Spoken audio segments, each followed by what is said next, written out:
Chords podcast. Welcome to it. I don't know. I've got nothing this week, so I just... You're running short on inspirational and provocative introductions. Yes. I gotta do those little write-ups every single week. The least you could do is just give me something in the beginning of the podcast. Fuck you. Yeah, edit that one out. I will. I'll have No, go. I'm gonna turn you into something. You watch. Go classic. Be like, in a world when music is just hitting the mainstream, three men come together to discuss it and try to make it sound much better than it actually is. You want the job? You can't hire or fire anybody. Shut up. I have power beyond your wildest dreams. Uh-huh. Like the power to get angry at things vehemently. Well, yes, we're all capable of that. The three of us are both volatile and very defensive people. I agree with that. Yeah. I agree with that wholeheartedly. Yeah. You're correct. Well, it's only because you two actually antagonize me constantly. We antagonize each other. No. Okay, the actual people listening don't realize that you've actually been doing that before the show. Purposely antagonizing me. And I only got you back once. You're still ahead. I think we've come to a peaceful agreement on how angry we get. Yes. I think so. Yes. This week I want to announce first I want to thank Molly for coming on last week. An impromptu shuffling of the way we do things here, but worked out great. I had a blast interviewing her also. It was fun to interview a friend, because you don't really get to do that often, so it's kind of fun to be able to do that and find out stuff that you might not have known about their start and their music career and where they're going with it. So that was a blast, and her performances were wonderful. Look for those on the YouTube hopefully this week. By the time this is up, actually, hopefully they will already be there. Also, I want to announce our guest for September. Her name is Rashmi. She is a musician I met at the Way Station. She's a wonderful singer and a great musician. She had a Kickstarter campaign, and now I'm, of course, blanking on what it was. But it was essentially a way to unite musical cultures from around the world. It's very vague, that description. I'll look up for the details and talk about it more hopefully next week. Bravo. I'm sure she'll talk about it when she comes on. She'll be on the last Monday the last Thursday of the month. So look forward to that. And no news otherwise. I haven't done anything super exciting musically. What about you guys? Step it up. No, I got nothing. I haven't done shit. Yeah, that's right. I'm just waiting for Weezer. The very fact that they went and got the guy that did Pinkerton to be their executive producer again makes me hopeful. Okay, I have a few friends who would definitely agree with you on that. Me at too. least in terms of the timing of Pinkerton, and then what they've done lately, which has not been the direction that they've been hopeful for, as you heard. Kind of mainstream pop. Okay, fair enough. Not that I dislike Hurley, I just don't really like it. I dislike Hurley. That's Matt Storm. Just in case you're wondering. I am enjoyed the told Red to album. dislike Hurley by varying. I love the Red album, and I think Gratitude was actually really, really solid. For pop records. No, for them. It felt like that. This is an unimportant discussion for the moment. Well, what's great is we're going to have this discussion in mid-October. Not quite sure what the dates line up, but yeah, that's my Pull October. the Monty Python. There are we some go. exciting announcements coming up for autographs, which has been a great success, and I really enjoyed doing. A lot of thanks to Steve for the help with the intros and outros, and any editing I've needed. See? Learn from me in terms of intros. I'm so proud of myself right now. You have no idea. I'm going to smack him. If you hear a crack, that's my hand hitting his face. Maybe me. Or maybe you hitting him. I'm closer. You're closer. I snubbed my To get to the point so we can start the actual album review, I was able to hook up with a few more musicians who will be, just to name a few, Hugo from Tantric, Marion Call. I'm also really excited to announce officially on the podcast, MC Lars is coming to New York on tour in November. He's asked me to do an interview with him at the venue where he's performing. So it'll be It'll probably come out in late November, early December. The first Crash Chords autographs recorded live with the artist. So that's really exciting for me. That should be a lot of fun. You sound excited. I thought I did. Should we tell them? No. I hate you both. John's neutral, all right. I hate you both. John picked... No, Steve, who picked this album? I picked this album, thank you very I much. can't even remember anymore. All right, I went for Spoon this week.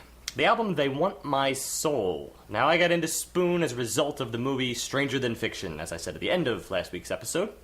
And they were used in the soundtrack. I forget it was either 1 or 2 tracks. Turn My Camera On, I believe, was one of them. That was helpful for the movie. I believe they were really appropriate for soundtrack usage because they have this tendency to fit a certain emotion, a certain vibe, and then just go for it. It may last for the entirety of the song, but that's why it was useful for soundtracks, because they usually just take clips and use it as such. But I do remember liking the album that they came off, although the name escapes me now. I believe several of their mid-2000s albums I was pretty inclined toward. Not mind-blowing, but, you know, they're a progressing band. They've been around for a while. They're considered to be alternative rock, and they've been around since 1993, so they're alt for the 90s, if that means anything. You might also think Steve Malkmus in the same department. I thought it was Malkmus. I've heard it both ways. Okay. Waiting for that John sneer. Anywho. You got it. Anywho, when you bring to They Want My Soul, coming out this year, I figured they've had this many years to move toward a more full-fledged sound. I wanted to see exactly where they went. Apparently, it's not really anywhere. Well, I don't want to say not Yeah, that's anywhere. true. I think that they've hit upon the same marks that they hit upon back in the mid-2000s. Frankly, I would have to listen to those albums again to really determine where they stand up with this. It could be more in the same line. Again, that was many years ago. Anyway, let's jump into the first track, which is Rent I Pay. Such a working man's title. Yeah. The Rent I Pay. But see, what's a bummer is it doesn't really sound like a working man's track. Like, Well, it's because it had some of a... Well, I think it had It had a working man's feel, only in the sense that it had that plain indie rock feel. Kind of brings me back to the discussion we had on, like, indie versus pop, and how indie tends to be more working man's feel, you could say. I guess, yeah. I don't know.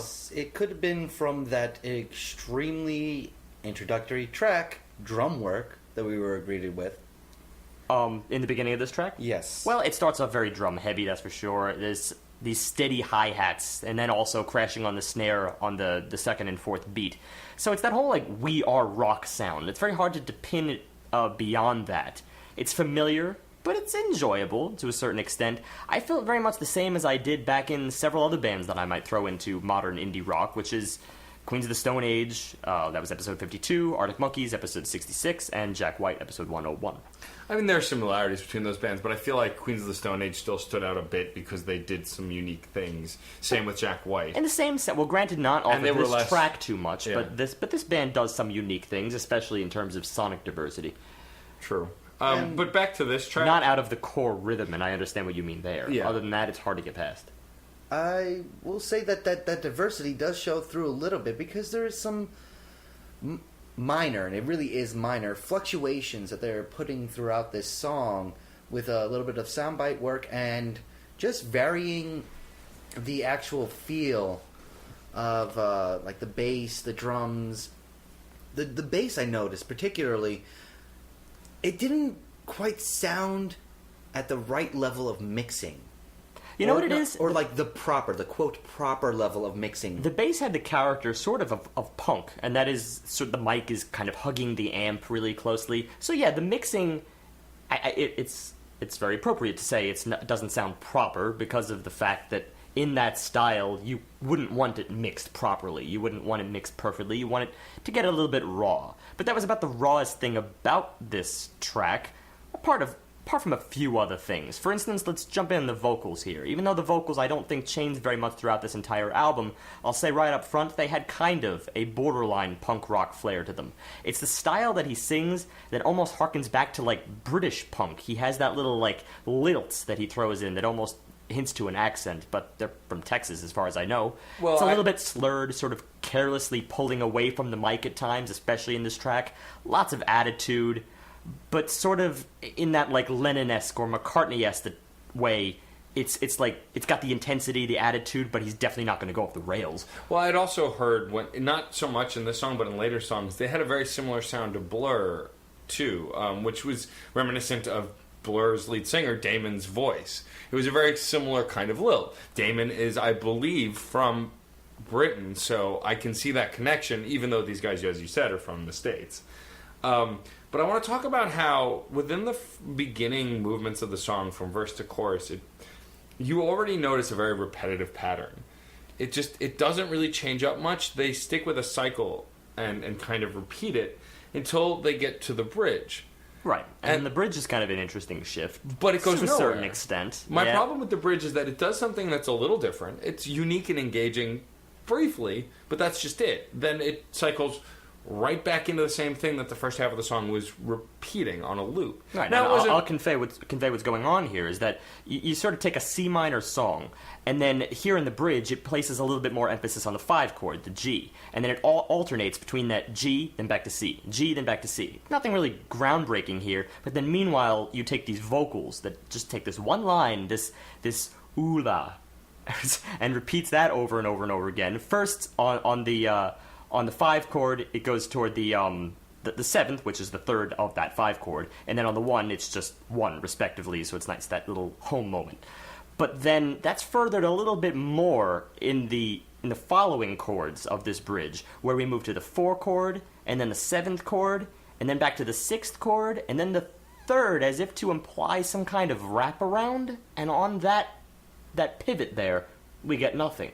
It just bleeds out into emptiness, sort of the core rhythmic component of this track, which is just the steady hi-hat and the crashing snare on the 2nd and 4th beat. And that goes on for what I would almost call like an awkward 4 measures, because we were just ripped from the bridge so abruptly. And then there's another 4 measures adding on like a little bit of a sound effect that in itself could have been a little ominous, could have built to something. But it doesn't. It just goes right back into the chorus. This track just feels very confined. I mean, as far as an intro track goes, it's cute. It's entertaining-ish. It's Spoon. Yeah, but I wouldn't really count this outside their normal realm. But no, it's, definitely not. It's definitely something of a safer route for them. This track is definitely safer for them. Yes. Yeah, but that's why what I mean by confined, it just feels very limited by this safe kind of area they are afraid to leave. Whereas the next track, Inside Out, actually, at least in the beginning, seems to feel like it's going to go somewhere else.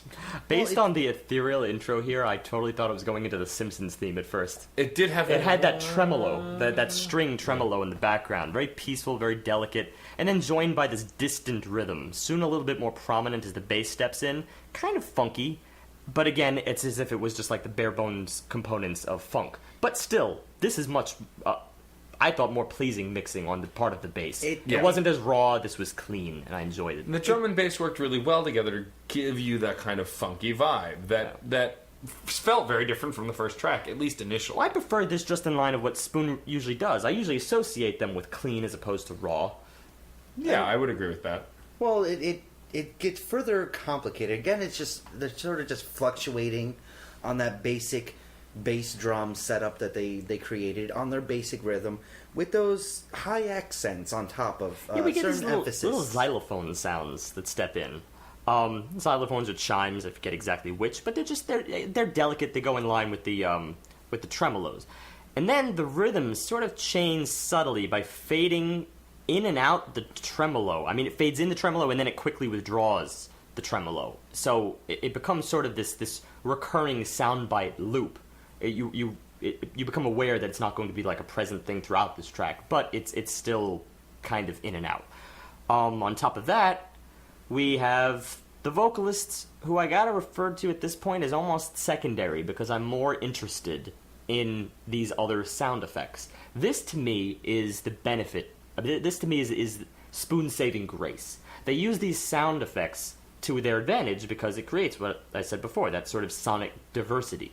you have all these little things going on, so you can pay attention to them instead of the core song, maybe even instead of the vocalist, because the vocalist, as I said in the first track, is just about the same. It's kind of that punk air with a little bit of an attitude, not really spotlighted in a way. No, he kind of blends into the background even almost sometimes. Well, there were a couple of lines I picked out. There's intense gravity in you. I'm just your satellite. It gets repeated a little bit. Those lyrics are really kind of cliche, though, no? There's intense gravity. I don't got time for holy rollers, though they may wash my feet and I won't be their soldier. It's almost on that... As someone who was listening to this album with us mentioned, it's a little obtuse. Spoiler alert, that was Painless Parker, who you might remember from episode 63. Yeah, Painless was sitting in with us. I'd been hanging out with him during the day. He was taking refuge from a terrible parade in his neighborhood. Well, the parade itself isn't terrible. The noise that it creates is. Fair. So he was here and he was listening. But yeah. But he used the word obtuse, and I think that's very appropriate for some of these lyrics. I think only obtuse... because they don't really... because of the mixing, it doesn't really invite you to really read into exactly what's being said. It's nonsensical. It's not even obtuse. Obtuse might be too kind of a word. Completely nonsensical at times. I can't go I that wouldn't far. go that far. Because there's some sense in it. It's just a little esoteric. Allow me to read the full verse. Time's gone inside out. Time gets distorted when there's intense gravity. I don't get time for holy rollers, though they may wash my feet and I won't be their soldier. At least I follow his point on time itself. Yeah. Yes. Sort of, Which is not and that... then he jumps rails on this thing. It's... But I want to go back to the music for a minute, because in this song we get into that loop again, where the verse and the chorus are very similar, and then we get another bridge, this time with a beautiful harp piece. But the problem with this piece, you know, I like a harp in a song. I mean, it always adds that kind of heavenly, very ethereal vibe. But the problem was, it felt forced and fake. It felt like, here's a soundbite of a harp, pluck it there. Oh, we'll put it here, and we'll put it there, and we'll put it here, and just sprinkled it throughout the song. I'm going to defend this harp solo a little bit more, but you're still right in your interpretation of how it washed over you. It was just ineffective to me. Or ineffective, okay, rather. perhaps ineffective to the song, but it was effective, for me, at least, in providing substance where I felt it was lacking substance before. I could totally see that. No. But the substance was more akin to garnish than anything else. See, I think they used it as garnish, but then the garnish became the most important thing. And once it's the most important thing, is it any longer garnish? Well, I wouldn't say it wasn't really the most important thing until the end. Okay, the yes, outro. we get the two... outro was significantly more connected to the song than that bridge. I think they knew it was this song's sort of crowning jewel. So they probably rushed it a little bit in, because it seemed like it came in after a very short first verse, and then all of a sudden it was just there, and it could have perhaps only been an interlude. Instead, it was kind of an extended interlude, such that it probably could be considered a solo at that point. Then we return to the main song. Not that I'm disappointed with the rest of what's going on. It's still sort of the interesting things from before, the tremolo, the bass, the kind of funky bass, but it's a lot of repetition at this point. Yeah. It has lost its effect of wowing me as it did in the first 20 seconds of this song. And then finally we get to the end, and they bring back the harp, and this is where I felt like it had its chance to flourish beyond a simple flourish. Yeah, but then even that, after the harp comes back, it plays for another minute, and then there's a whole other minute of the song without it, and still doing that loop. And by that point, I'm like... I recall it being the outro. No, it is. It was not. No, it is part of the outro. It is, but the outro goes on even after the harp is stopped. The harp does not play through to the end. I remember specifically. The outro was approximately a minute and a half long. I remember seeing the timestamp for that. It started at approximately 3:30. It goes into about a 25 to 35 second piece that does get repeated at least once. And I do remember the last 20 seconds were kind of without the harp, but it was only like the last 20 seconds of a minute and a half long outro. I feel like the outro was longer Breaking than that. down by the seconds. I wanted to know this one because it was one of the better parts of the whole album. Oh, it definitely was. And I really wanted to hone in on this because it is something that, honestly, I kind of expect from Spoon. But at the same time, I didn't expect them to take it in the direction they took it in to introduce a harp in this way. It's the only moment on the album where you get a harp, and it's the only moment in Spoon period where I recognize a harp. So it's one of those things. You know, you throw it in, it's a bound to wow you kind of soundbite. It's very hard for me actually to imagine a moment in which a harp could not wow you. It would have to be the most tasteless harp on the face of the planet. Of course. And it feels weird to even put those two words in the same sentence. Tasteless Again, and my harp. issue with the harp was not that it wasn't beautiful, because a harp always sounds beautiful to me. Its place in the song and its placement felt like it was forced to me. It came across perhaps as a little bit sporadic. Yes. That being said, it still is one of my favorite moments in the album. It's gorgeous. It's up there. It's not my favorite, but it's up there. It's up there. This outro, whether it was long or not, although I recall it being long, outro takes us into Rainy Taxi, which, from the moment the song starts, I get this weird kind of secret agent-y vibe. I don't know why. I guess it was maybe the guitar work, reminded me of like the old Bond song. It was kind of a driving Yeah. drum rhythm also, which makes you feel as if, you know, there's shit going down. It And then on was- top of that, you also get the piano, those accents that kind of harken back to maybe a more like 70s era Bond. Yeah, if you have that association, you'd have to see the Bond movies to Well, get that association. I made a trio of comparisons. It was heaping helping of Beck inspiration with a Gorillaz-like singing coupled with a healthy dash of Going the Distance. By Cake. Which I see these things, but I mean, I don't want to go too They far took with their- comparisons but- at this point. Well, no. because- In this case, I mean that's what it immediately brought it to mind for me. That's why I'm bringing this up. All right, then I immediately saw these things, which it had the darkness that I would kind of expect from not Spoon, but by keeping it with the amalgamation of all these kind of esoteric artists, these guys that kind of push the boundaries for the time, which is why I'm using them as examples, it kept it from actually being dark. It kept it a little bit airy, a little bit breathed. I didn't feel sadness throughout this song. I didn't feel anger or anything that would be like a strong emotional reaction.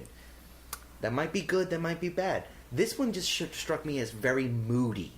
Well, yeah, it had kind of a I would noir use the feel. word ominous. I mean, I'm sure you can't impugn your associations with this track, because it does have all of these things, and whether you have the association or not is kind of besides the point. It is sort of a cacophony of sounds at a certain point. I think the most interesting was the prominent riff here. It was a guitar that sort of doubled with that chime thing, and then on top of that, all these different sounds start coming in that sort of take the riff into more of a melodic role. It's interesting. And that's only like maybe a minute in before we get vocals. Well, I should say already a minute in before we get vocals, because it's quite a while of instrumentals. So they are setting the stage. But yet again, I am so much less impressed by these vocals, than I am the rest of the stuff, the rest of the contributing aura. Well, also, like, the real thing that sets this song apart a bit, too, is that the steady drum beat that's almost robotic, but still not as robotic as other drum beats that they've used already, really pushes the rest of the instrumentation to the forefront. It makes it pop a little more. It makes it more noticeable, which I think also worked really well for the song. However, I agree, the vocals just didn't really do much. It was mostly, for me, the rhythm and the melody kind of was where I was interested and hooked on this song. It's like I said, it's that the vocals I don't think contributed very much. I think it's like the because song the could have done melody its was- job as an instrumental. The melody was Yes. just sort of picking it up. This one, I'm definitely enjoying the melody a bit more than I did in the previous two tracks. He's also not really saying anything I care about. I do though... There's nothing provocative in the lyrics or anything like that I'm really honing in on. I do like on the bridge on this one, mostly for purely selfish reasons. At one point, the song cuts out and there's bashing on keys, and then it jumps back in with this kind of chaotic piano playing. I liked it mostly because it was out of left field, and it made me laugh out loud.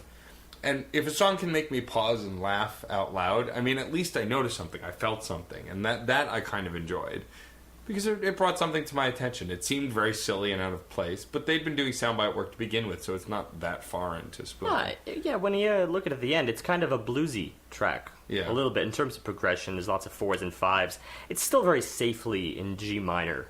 But then when the interlude came, and the interlude was all sort of guitar-driven, that persists where the guitar persists into becoming a comping instrument for the second verse. And that was kind of cool. So again, we probably do have more creative cohesion in this track than we do some of the preceding ones.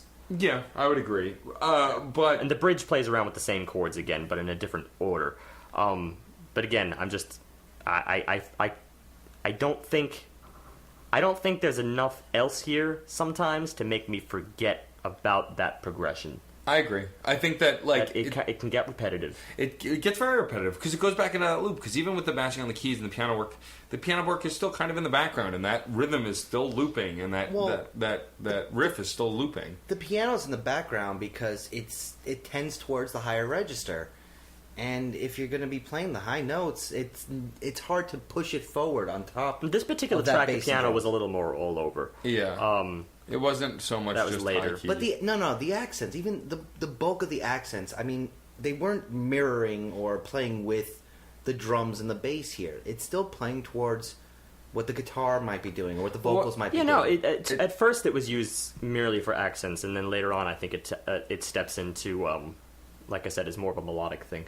But what I didn't like was once this melodic sound started to come through, and I started to get a little more engaged. I started to enjoy it a lot more. They went it still was weaved into that loop, and then that loop just faded out. Like they didn't really go anywhere with it. There was no finality. There was no big finish. It was a little bit of chaotic. I almost said Keanu, but piano work. Whoa, Freudian slip, perhaps? Maybe. I don't know. Forget but it happened. I thought that fading it out was a cheap way to end this song. With the piano accents, you could have done some fun stuff like a loud bang on the keys again to end it, or who knows? Like there were some hard stops that you could work in with the piano that are really fun, interesting, or unique, and instead they just let them play crazily until they faded it out. It's a personal bias to me. Like the things that that should fade out need to be rather, dare I say, epic and anthemy. Yeah. If you're going to presume that the song implies some kind of eternal value that fades into existence. Yeah. At least promote some sort of finality in your fade out. Yeah. I think Louis Logic, when he had been a guest on the podcast, had said something to that effect. That the reason he hates fade outs is it's this impression that your song never ends and goes on forever. Bullshit. It's a song. It ends. Yeah. You know, which I'm inclined to agree with. Song of the ages. But the fade out did bring us into. I know one of John's favorites on the track, on the album rather, Do You, which John thinks is the single, but I'm not positive on that one. But this one, I mean, from the minute it starts, it's got this kind of toe-tapping beat and kind of pulls you right in. Okay, I got a rant on this intro just because I think it was one of their most creative moments on this track. Just because of the rhythmic things that they were doing. Rhythmic. Yes, you heard me. First of all, you have this little doo-doo in the background, sung as if it's in like a tube of some kind. It's the effect of that doo-doo combined with this really cool rhythmic effect, as I said. It's sort of an interesting hemiola, where you generally have, in a hemiola, a 3-4 ratio of something. Well, here the doo-doo comprises a cycle of 1.5 beats, or 3/8 notes. So 1 for the first do, 1 for the second do, which is then held into the 3/8 note. So then when you take that 3/8 cycle and you repeat it against a 4/4 rhythm, you don't complete the cycle until after 3 measures are up. So observe, you have sort of a do-do is just the 1 and, then a space held, and then and 3, and then 4 and 2, then 3 and then finally and 1. But it doesn't line up with the 4/4 measures there. It takes 3 measures for that to line up again. And yet, the 4/4 measures don't persist as if they're like in a cycle of 3 measures. They persist as a normal pop song would, 4 measure cycles. So even though the doo-doo rhythm has the rhythmic cycle has completed after 3 measures, you still have this 4-bar intro followed by 4 bars with percussion this time. So you still feel it in that 4/4 thing. But beyond that, the doo-doos, as we're calling them, are also this falling chromatic scale, where each doo-doo, starting with A flat, goes down a half step, to E, where it repeats twice, and then back up to A flat, where it repeats 3 times before repeating again, which starts that cycle all over again. And that takes about 12 of those 3/8 cells to complete, which is a cycle that's independent of all the other cycles. So between the rhythm, the layering, the tonality here, this is actually a deceivingly complex intro. And it might have something to do with one of the reasons why they faded out in like the 9th measure, because they couldn't keep it going. It's possible. I don't know, because it wouldn't line up perfectly for a while. It would kind of like fall out of cohesion. And it was used also in the interlude of the track, like in about It the was middle used of in the the song. interlude in the Yeah, middle, yeah. and it lasted for almost just as long. Yeah, but what I really liked about this song was the chorus work. Like this is the first time I really took notice of his vocal work, and the way he had this kind of raspy drag, which was popular with a lot of the alternative rock singers in the '90s when that word meant something else. People like Rob Thomas from Matchbox 20 or Stephen Jenkins from Third Eye Blind had this kind of rasp on their voice and would drag out notes, and he does that on the Do You chorus. He drags his voice, and you get a real sense of that raspy break in his voice, which adds character to the singing, which I really like. There's a raspiness to that, which also, it's funny because the rest of the song actually has sort of a pleasant air to it. It gets particularly romantic about around the bridge, where you get the bass that kind of like hugs the 7th. Lots of E major, A major kind of stuff. It's very uplifting, actually. Well, the It's funny that the rasp kind of works with that. It's more of a pleading rasp, because the song actually, this is one time I'm actually gonna hone in on lyrics, because I really enjoy what he's saying, especially the first chorus. Do you want to get understood? Do you want one thing, or are you looking for sainthood? Or do you run when it's just getting good? Or do you, and that fade out of 4 repetitions of do you. I like the way he's phrasing these. I like it does bring a little bit more imagery to the mind than the previous tracks. Also, I'm seeing a lot more cohesion in what he's singing to this woman, because obviously he's pleading to her to come back to him, or for them to be together, or it can go a bunch of different ways, but you can see that he wants to love her. I like what they're doing here.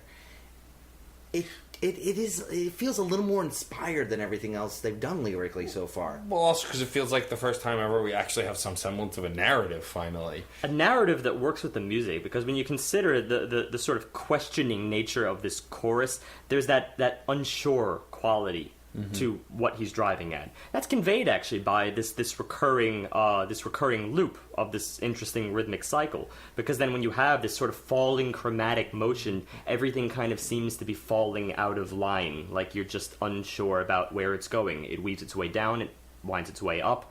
And the same works with that rhythm, that whole 1 and 3, 4 and 2, 3 and 1, 2 and. This awkward rhythm that takes 3 measures to aligned. It's bizarre. It seems like that is sort of the chorus. If we're not calling it like the traditional chorus, but let's consider like a Greek choir chorus. Let's call it the choir in that case. They step in to sort of like repeat the driving emotion of your main character, then that narrative.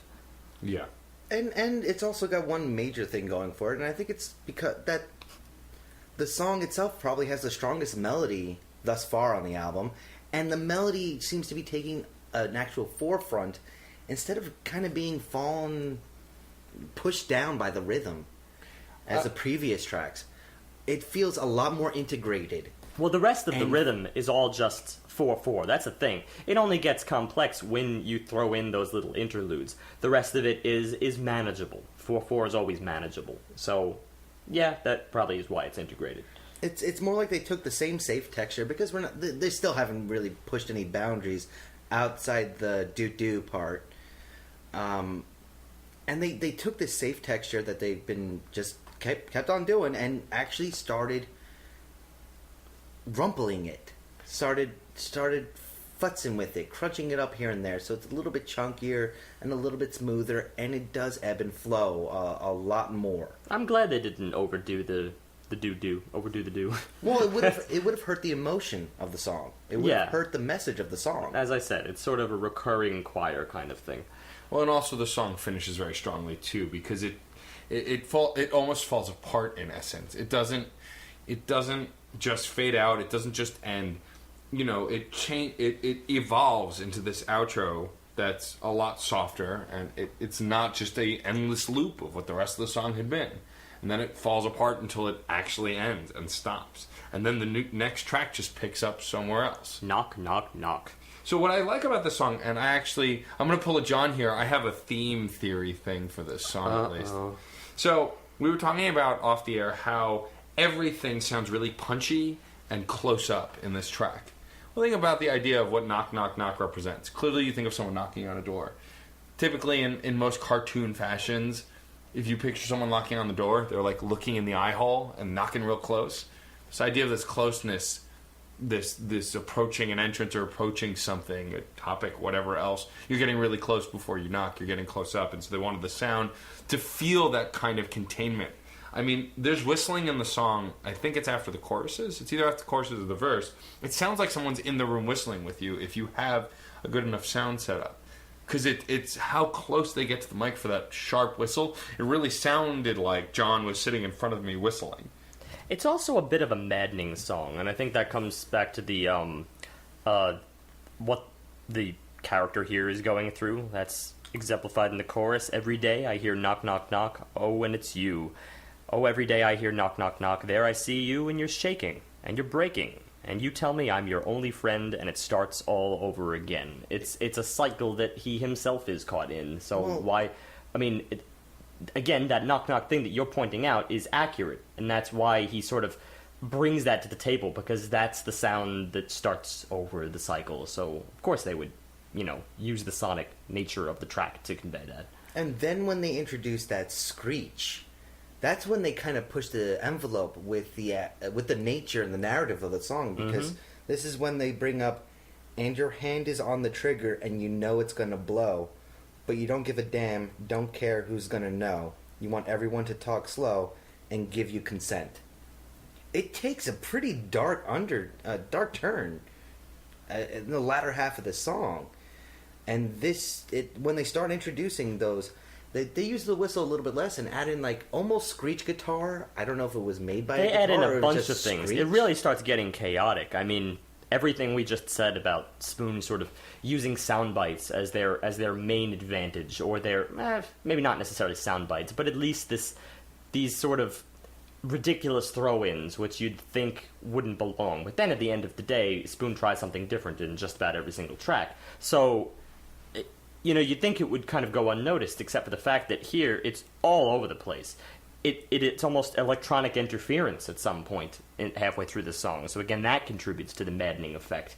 Beyond that, you're looking at a lot of A flat minor to D flat minor. So still working with those ones and fives. The tone of the guitar is different as well, because it's taken a more salsa kind of an approach. It feels like they infuse a lot more energy into this song than they did in the previous songs, even though it's not significantly faster tempo or anything like that. And excuse me, ones and fours. But that's, I think, adds to that madness that Steve was talking about. All of these things coming together. You think of the most iconic scenes in movies of madness. There's always sudden sounds and shifting music and It's like a swirling. Yeah. It's got to be visual. And this song is very visual. That's the word. The sounds and the close-up nature make it very visual. No, it was definitely my favorite at this point. Yeah. Again, in terms of cohesion. Yeah, artistically, they actually kind of brought a bunch of elements together to make a pretty good piece here. Mm-hmm. Now, it's not groundbreaking by any stretch, but honestly, I don't want groundbreaking at this part of the album. I don't want them to do something just monstrous, because it would just feel too out of place. I could have used it. Yeah, I could have too. I'm with Steve on that. And Outliers sure won't be that standout either. So Outliers, track 6. My biggest problem with this song is it goes into a cliche theme that we've heard. I mean, okay, so there's a lot of keyboard work in the start of the song, and I like synth.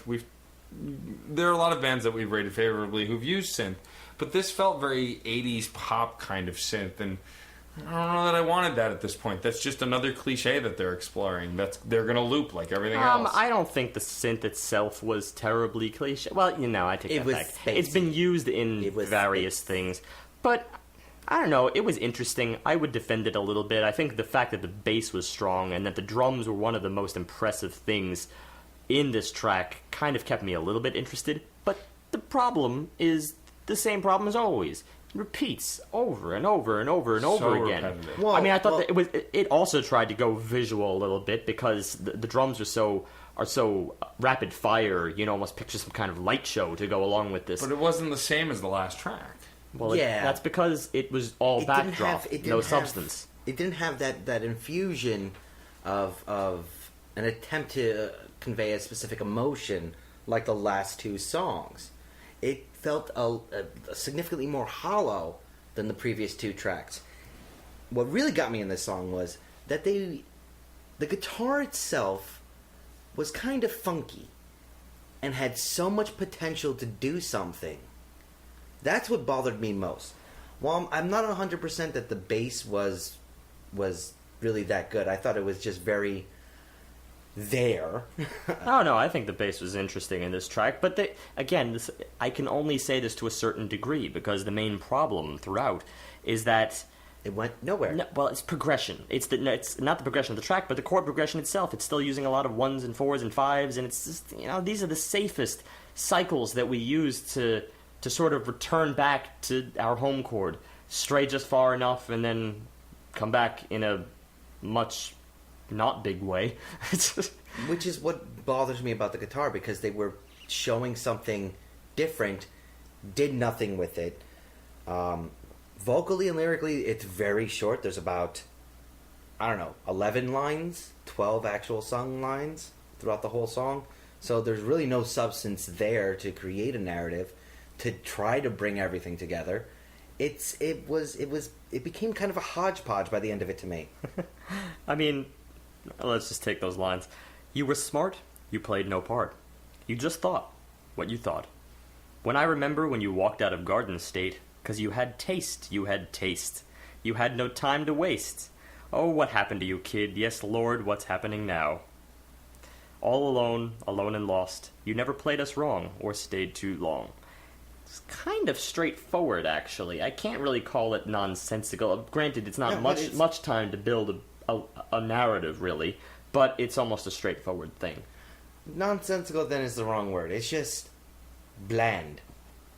It was like, it's the kind of things you say to somebody that you saw maybe 5 years ago, and you're getting together at a reunion or a wedding or something. Oh, how you do? Oh, yeah, I heard about that.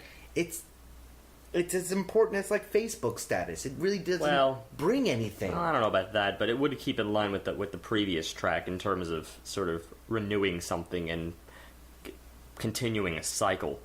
So I do believe there is a theme-work cohesion on this album. I just think that this was an odd way to convey it. And maybe it really could have used a little bit more on the nose. Granted, he is on the nose at times with lines like, I remembered when you walk out of Garden State because you had taste.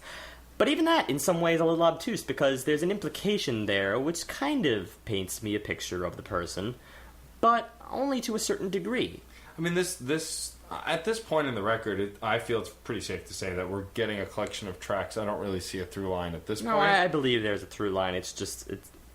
There is the hinting of a true story they're trying to build. I don't know. I think it's the snapshot nature of these tracks that's keeping it from being very cohesive, because of the fact that they pick one vibe and they stick with it for the duration of the track. In that sense, it's as consistent as I called it when we began the review. That's true. And speaking of vibes, we get a strong kind of vibe in the next song, the title track. Track 7 is They Want My Soul, the title track of the record. And distinctly already, and Steve will explain musically why, we get a very strong summer vibe from the song. The chord work that they're using is very textbook as far as a summer jam, quote-unquote. Summer jam with a hint of melancholia. You have basically a 1 chord, major 1, and then it pulls back to the relative minor. So I think in this case it was your most common. It was C major, down to A minor, back to C major, down to A minor. You have some interesting motion a little bit later to F, moving to A flat interesting, but then from there, we kind of throw back, in my opinion, a little bit awkwardly to C major 7. Not that I didn't like where it landed. The C major 7 is this, it has the effect of a major 7 chord, which is kind of broad, sweet, a little bit romantic, and on that moment he sings, the feeling goes on and on and on and on. So it has that, yes, that almost summer jam, if you see it that way, that effect of, like, you know, the summer of love, the summer that went on forever, and it's kind of, it's sweet in that sense. Well, that's why I said it was kind of textbook, because of how kind of, I mean, the lyrics that you sang, the audience probably could have guessed it just based on the description, you know, because it's just that carry-on lyric of, you know, just on and on and on. Yeah. Well, my biggest comparison here is that it feels like track 1, but better done. More flushed out with the layering and the melody. Because, yeah, they're putting a little more variation between pieces, but there's so many similarities just in, well, just about everything, in the style of the rhythm and just the overall feel of the song itself, because I don't feel anything here besides kind of introductory. Well, I felt a little bit more here, to be honest, but yes, it is somewhat textbook. I do have to call out that the full lyrics that culminates with that line, the feeling goes on and on and on, are, this is in the bridge, in the photographs, their eyes make a signal path, and the feeling goes on and on and on. So I think there's a little hint, and yes, that might go with some melancholic, it's funny, because I realize we're conveying somewhat of a contradiction. I mean, it's a cool, sweet summer jam with, like, that melancholic nature. And, well, that makes sense, though. Well, no, I mean, that's another thing. Like, that was another observation, actually, that our friend Painless Parker made, was that the major chord does have a tendency to broach both the emo and the summer jam at the same exact time. Yeah. It has this inherent romance to it, and yet it always feels like there's just something a little bit missing, perhaps because it's dense, it's not so keen and open as it is.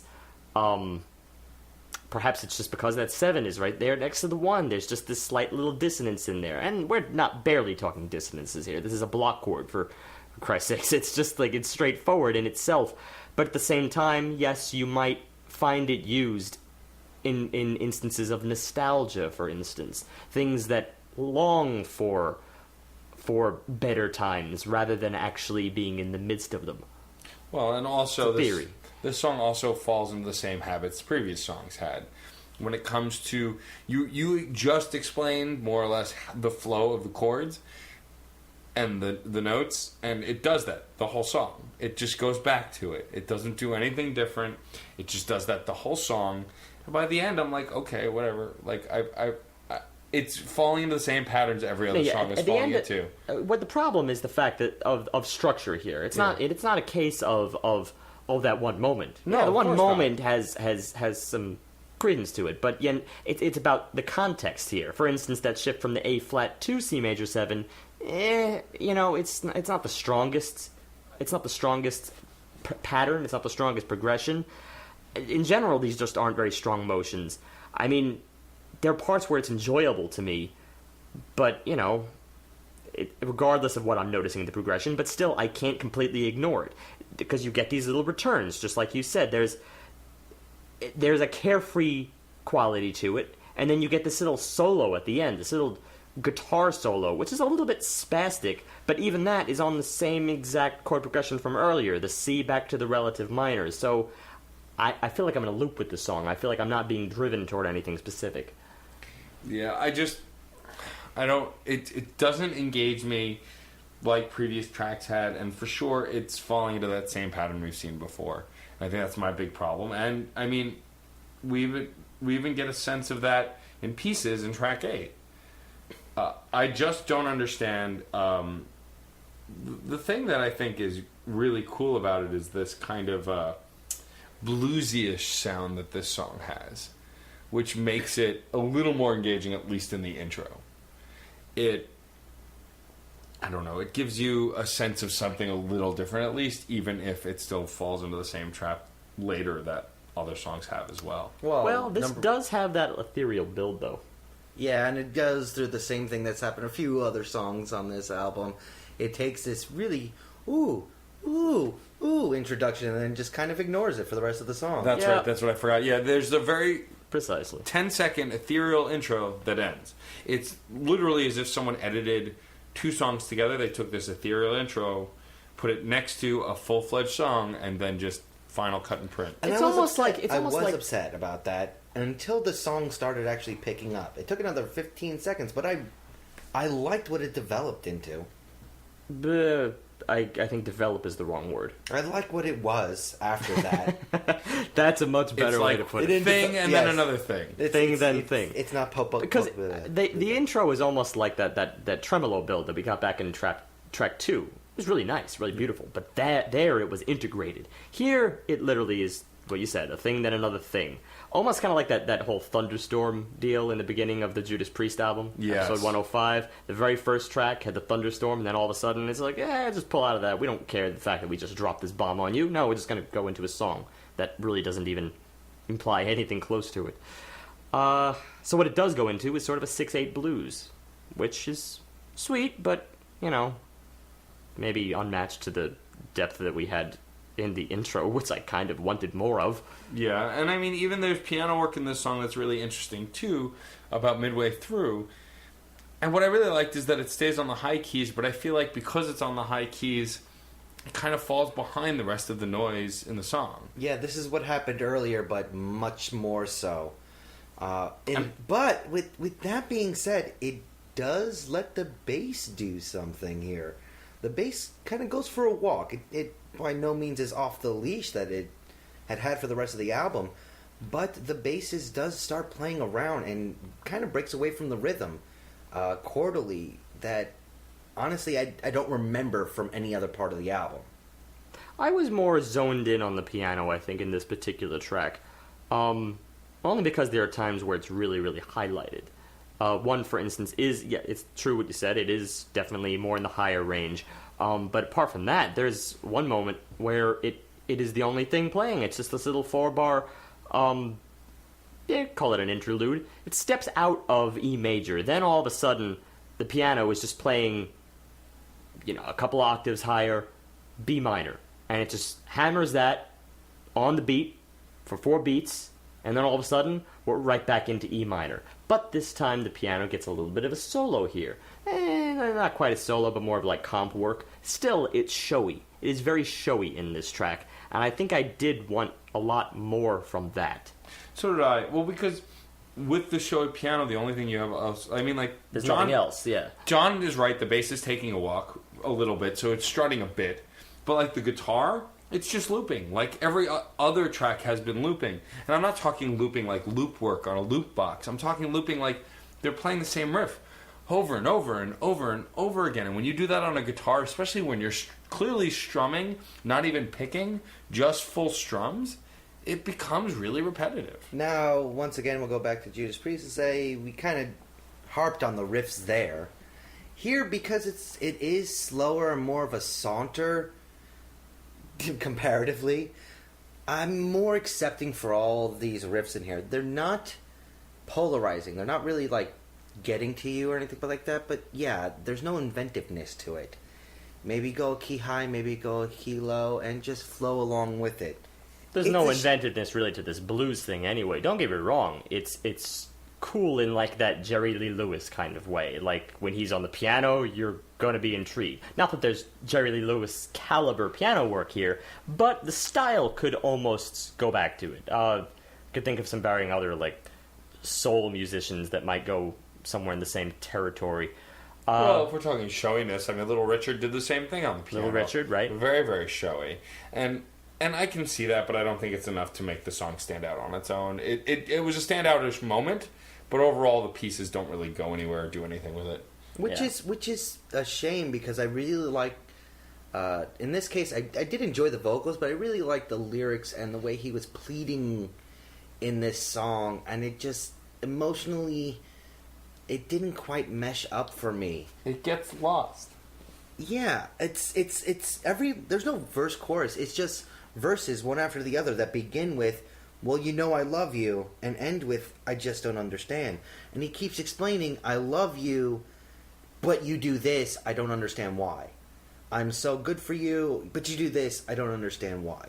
Well, And that's the nature of blues, so we're in line, at least in that regard. I enjoy the way he phrases these things, though, and he actually does the lyrics for this song. I can see an actual depth of emotion being built here. It just falls flat with the way it's with the specific music it's coupled with for me.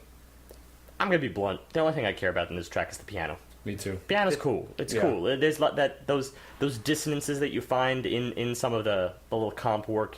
They are interesting, and they almost do imply exactly what you're describing. That sort of finding difficulty in something that should be a good thing.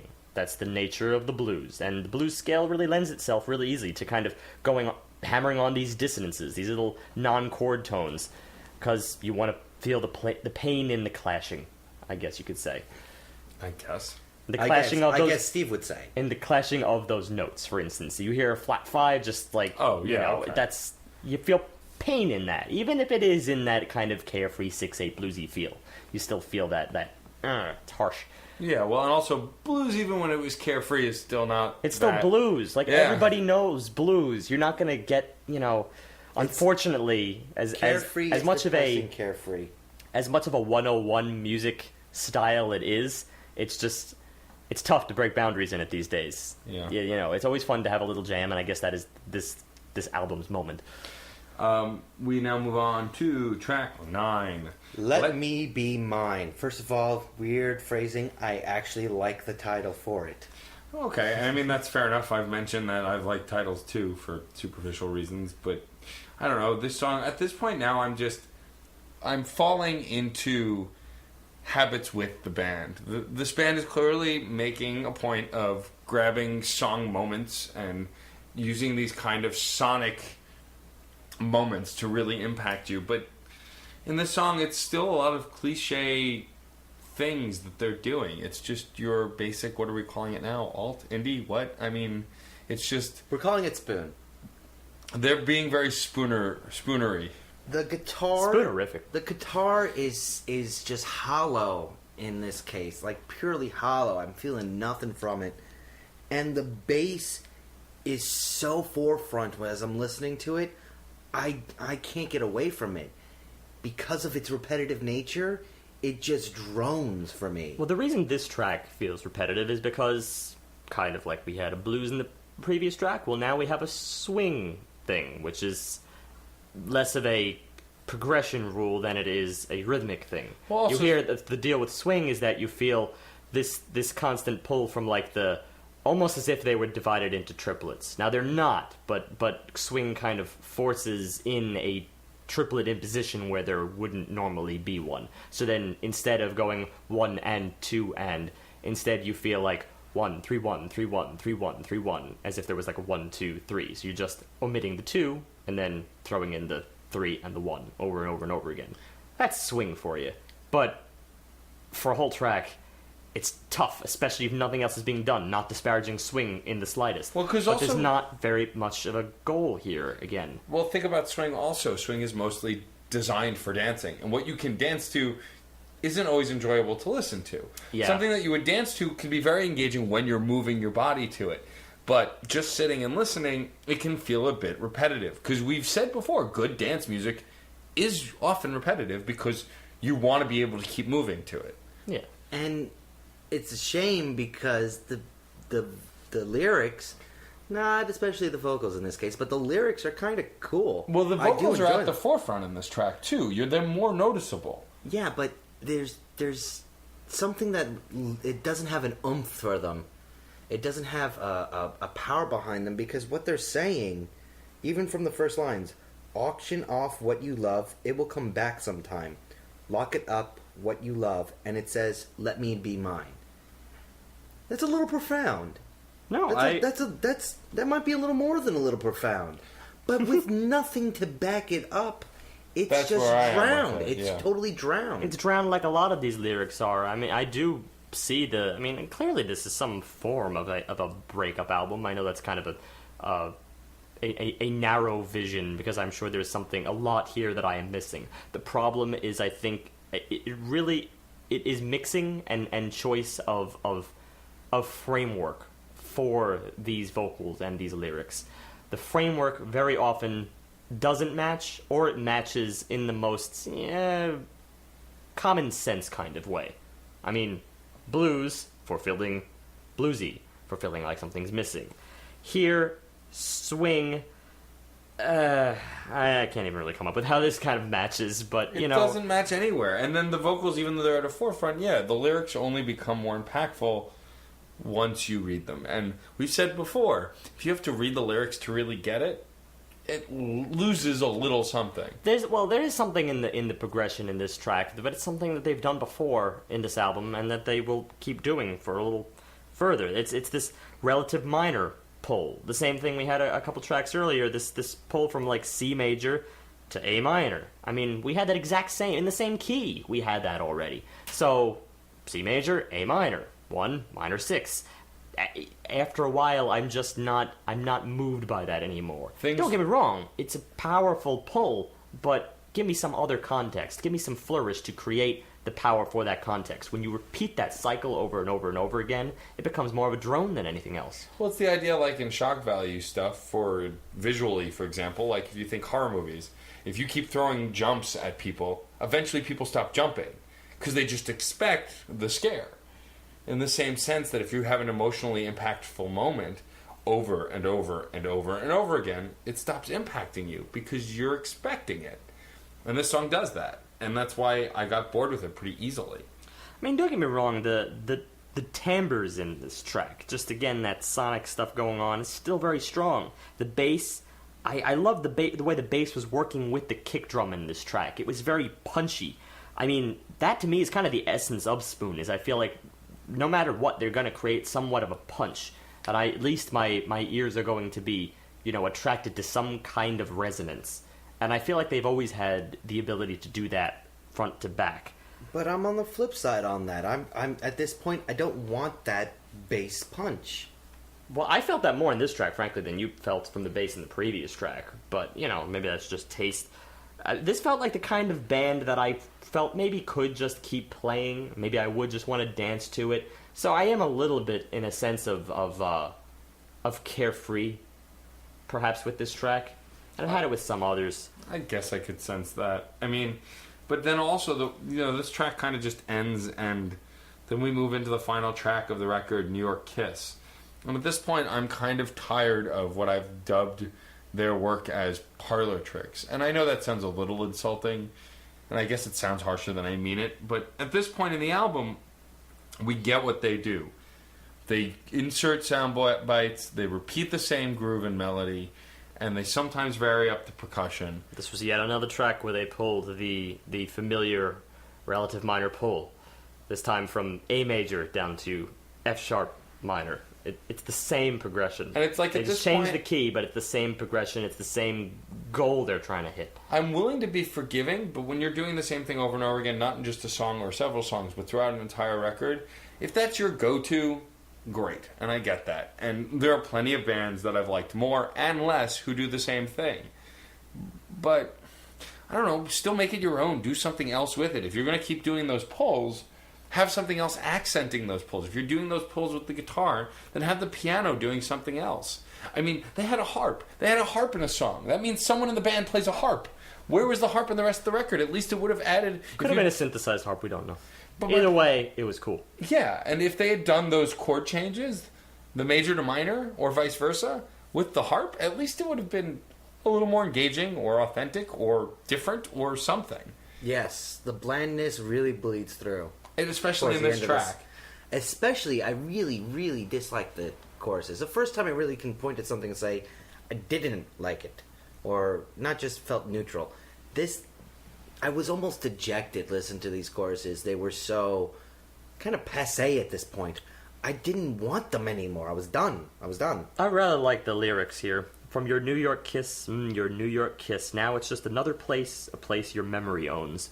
See, these are kind of provocative lines, but I have a sense that maybe in this instance and in this album, the tools that Spoon is used to don't befit these lyrics. Well, I wouldn't even go that far. I'd just say that the lyrics are getting so lost and washed away by everything else that Like you'll be moved if you read them as poetry, not necessarily to impugn all the music here. I'm saying there's just no integration. And there's a difference. Like, we've had other bands where you don't get the full scope of the lyrics without reading them, but listening, you get a sense that there's something with the lyrics, that there's something behind it, and then we go back and read them and find more of a message. But when you don't get a sense of anything until you've read the lyrics on whole, that's a problem, I feel. It's the case of two things. Music and lyrics perhaps have been done separately and then fused together, or at least it comes off that way. It seems two separate very entities that were merged for the sake of having a song. Yeah. You know, that comes off as not offensive, this is not off the wall, but safe and could be better. Yeah, I mean and for a conclusion to an album, like we've already mentioned and made it clear that Painless was here listening with us. He says, I got up after we listened to this song and had finished. I got up to use the restroom, and he said, "Oh, are we pausing it, or is that it?" Yes, that was it. The album ended. I mean, it just kind of ended. It was there was really no finality to this, which lends me, I mean, more bolsters my opinion that these are really just a collection of snapshots more than anything. I very much doubt there's much of a narrative arc, a linear narrative arc.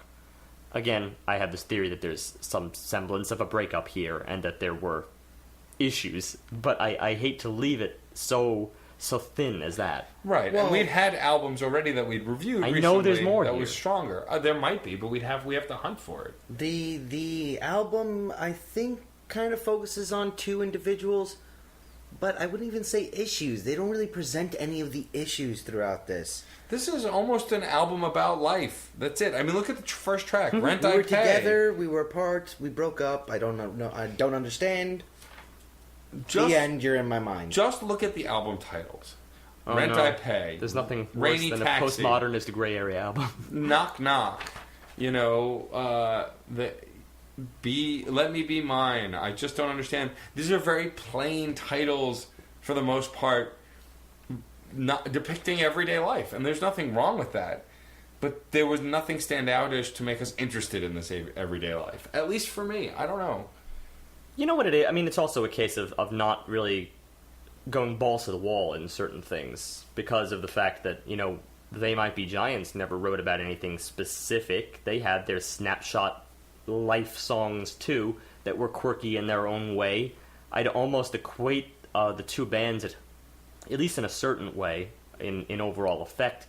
But They Might Be Giants were balls to the wall, borderline comedy because of the way they treated their songs and phrased them as sort of musical experiments rather than anything else.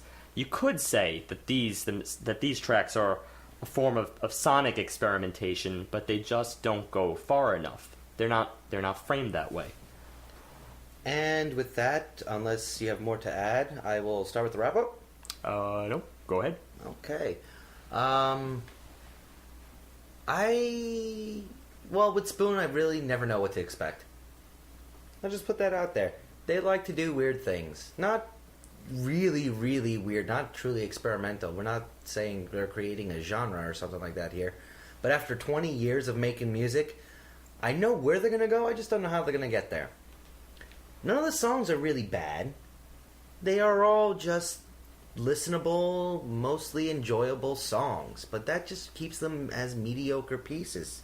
For the most part, I really do like track 4, track 5, Do You and Knock Knock Knock. It's got creativity there that I was hoping this whole album would have. Because I looked it up, I was right. Do You was a single, and that's a song I actually recognized as soon as it started playing. I heard it on the radio a bunch of times. I enjoyed it a lot. Rainy Taxi also had some flair to it, a moody oddball of a song. But for the most part, the flair gets drowned out by the mediocrity in a lot of the pieces they're doing. It's repetition, it's safety. I want boundaries being pushed. That's what we always talk about. We want the next big thing. That's how you get 5-star ratings. That's how you get more than 4-star ratings. Cohesion in art, cohesion in theme. Well, there seems to be a lot of cohesion in the rhythm. That's just the style of the bass, style of the guitar. That's not a good form of cohesion. But it's still pleasant to listen to. It's just forgettable. So, factoring in the fact that there are a few exceptions, this is a 3.25. It's only really just above the crowd. And next year I could see myself probably forgetting even the songs I like. All right. Steve made some interesting comparisons at the beginning to other bands in the same band that we'd reviewed. Queens of the Stone Age, Arctic Monkeys, what was the other one you mentioned? Jack White. And Jack White. But with those three artists, I found other things to be engaged by. And I felt falsely reviewed Queens of the Stone Age. After getting pieces of information that I should have found in advance, it added a dynamic to the album that really made it stand out. Finding out that Josh Homme had actually been dead for like 3 minutes, and he wrote this album to reflect that moment in his life, both very specifically and around it, added a dynamic to that narrative that I didn't really understand in the beginning. With Arctic Monkeys, they kind of just grew on me over time, but I recognized the talent that was there. Jack White, I loved. I thought I was over the moon about it. Even though there were some bland moments, overall I really was engaged by the unique things he tried. And that narrative that we found was actually quite solid. Here, though, while they're all similar styles of bands with minor variances or some major points, there was no aha moment for this band. Now, to say that if I keep listening, maybe I'll fall in love with the record, it's possible. It might be a record that needs to grow on me. I mean, again, like John said, I didn't hate anything, but there were a lot of moments where I was bored. I always am pretty hard on Steve when he says he's specifically very bored in songs, because I feel like there's something to find in some of those moments. But I get it in this album. I really do, musically. I don't always see it musically, but in this album I certainly do. Because there are a lot of moments where, especially towards the end, I was just like, well, can we get to the next song already? Like, this is the same thing over and over again. And, I mean, my overall on this album is not very different from John's. I feel like it's above average in the sense that it's not bad, and that they do some interesting things like the harp work, the piano work, some of the interlude moments. Like, this is where I would take the Steve stance that I would pluck parts of these songs out and listen to them over and over again because I really enjoy what they have to offer. But whole songs, I don't know that I would go back to, what was it? Which had the harp?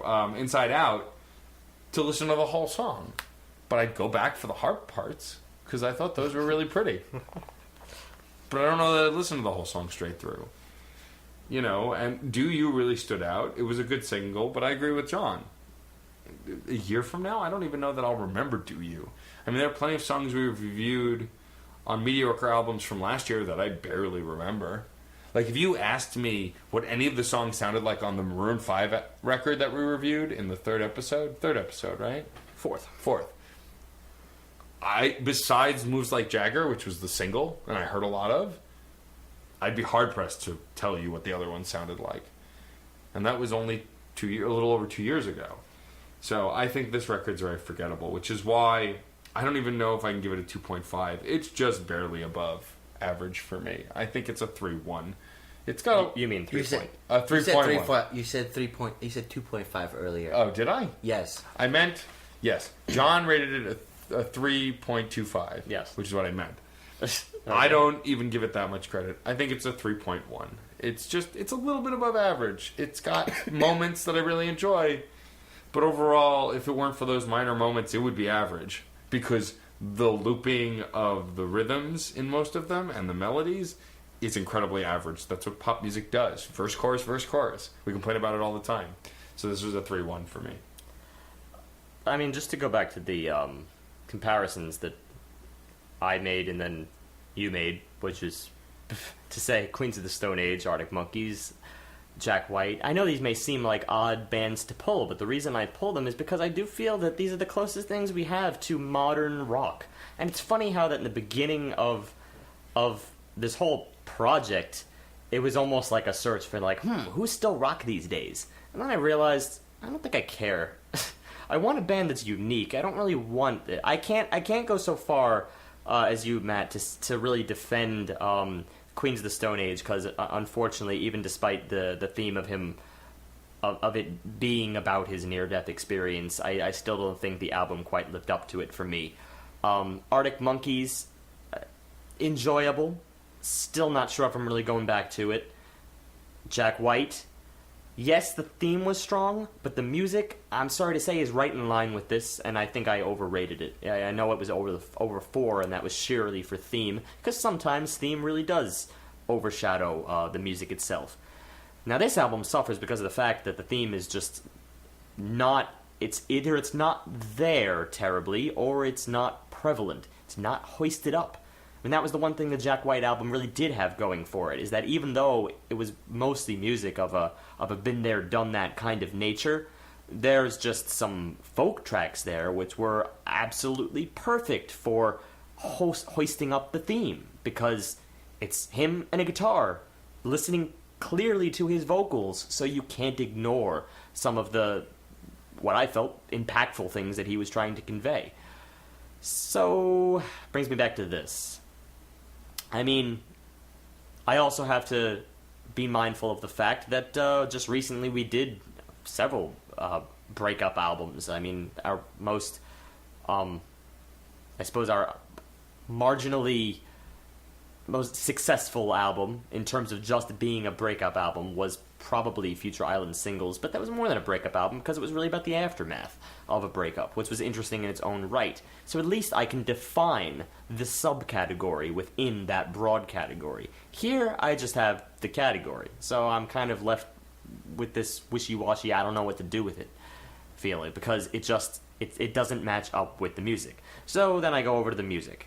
Music itself is, I'm afraid, right in line with all those other bands. It's bare bones, it's rock. It's not as smooth as I recall from some of those mid-2000s albums. But then again, I would have to revisit those albums. They also may have been a part of a product of the times kind of thing, in which case I would never have been so harsh on them in the mid-2000s when that thing was sort of novel. But a decade later, as we are now pretty much in the midst of this new decade, can't really call it novel anymore. It's just perpetuating the stuff from recently. You don't have that throwback to say, this is revisiting things from earlier. It's just too fresh to really hit me very hard. So I think that leaves me with just one thing. And that is, from a nostalgia perspective, I still generally enjoy the vibes of these tracks. Even if it be a riff that continues over and over and over, they picked a good riff. Even if it is the progression that is getting a little tiring, I'm noticing it by the 4th time they're going toward this progression now, it's still not a bad progression. It's still phrased okay. There's still in the instrumentation there to sort of support that next big chord. It's just there are no mind-blowing moments, except perhaps the harp, in which we get the ideas that harken toward, I guess you could say, grander ideas. But we just don't get them in a big way. We get doses. I think that leaves me right where John placed this, 3-2-5. It offers doses of more than what it is. Alright, so I'm going to do what Matt does. So listen. It's not a skip. It's not quite a buy. If you like Spoon, you're probably going to buy it anyway. I actually haven't done that in like 5 weeks. I kind of dropped it. I kind of wanted to do it. You totally It's have. a solid listen. I mean, this is... If I can't remember to do it, it's not that important. That's how I felt about it. Oh, you're saying me doing it is unimportant? No, I'm saying I couldn't remember to do it. But you can finish your thought. No, he's totally disparaging you. You lived in the past, man. And once again, we're antagonizing So 5 weeks each ago. other. So 5 weeks ago. Oh, okay. And I guess now we'll go into our discussion for the week, which has a kind of a connection to this, and a kind of a connection to the last time the three of us got together and just discussed something. Previously, 2 episodes ago, it was 2 episodes ago, right? When we discussed indie and pop, and how these words are used as terms. That was the main topic for episode 106, yes. Well, there's another term, and it's a term we've we've used today to some extent, and we have used a lot in the past, alternative. Now, the word alternative, what it means today, what it means 10 years ago, what it means 30 years ago, completely different terms. Because alternative, specifically alternative rock, which is where all this comes from, is just music, rock and roll, classic rock, punk. These were the rocks of the time during the early 80s. So anything that was different was just called alternative. Yeah, and I mean, like in the early to mid 90s, bands that were not rock and roll but weren't punk or metal were classified this way. Bands like Matchbox 20, Third Eye Blind, even Eve 6. Well, REM and Nirvana. You can't Also, really get two bands that, when you look at their discography, really different. were different. And but while still classified under that. Yeah, they were still under the pantheon of alternative rock. Now, Nirvana themselves birthed the new movement. Kind of did grunge. Well, REM stayed the most what we would now refer to as alternative rock. The word alternative has undergone a kind of a metamorphosis, because when you look in your music sections, you see alt rock, and it still kind of means that same sort of initial idea. If it's not easy to identify as classic, pop, jazz, or what have you, if it's not such a specific genre, but if it's kind of like rock and roll, it gets thrown in there, even to this day. Which is a shame, because I kind of want the word alternative to be disused. I half disagree with you, but also half agree. That, well, 50% would leave 50%. So, I disagree with you in the way that the word alt I do not think has changed much. I think it has always meant one thing. Labels who just don't know where to place you. Yeah. I think that's the reason why it was born. Now, it could have existed much earlier. For instance, I believe it could have existed as early as New Wave. And it could have been used to describe New Wave as New Wave. Because it was an alternative to disco dance or just rock. Just rock in general. I mean, it was more similar to rock than disco dance. Yeah. But had they not coined the phrase punk rock, it would have been alt. Alternative would have fitted to the T, because it was could have the also direct been in the same thing. alternative type of rock. So basically, it's all about whether a name beats you to this incredibly generic title. Well, right? If a name was able to reach you, as punk did, as new wave did, well, then they didn't get this alternative thing, because, well, they just didn't get that lazy.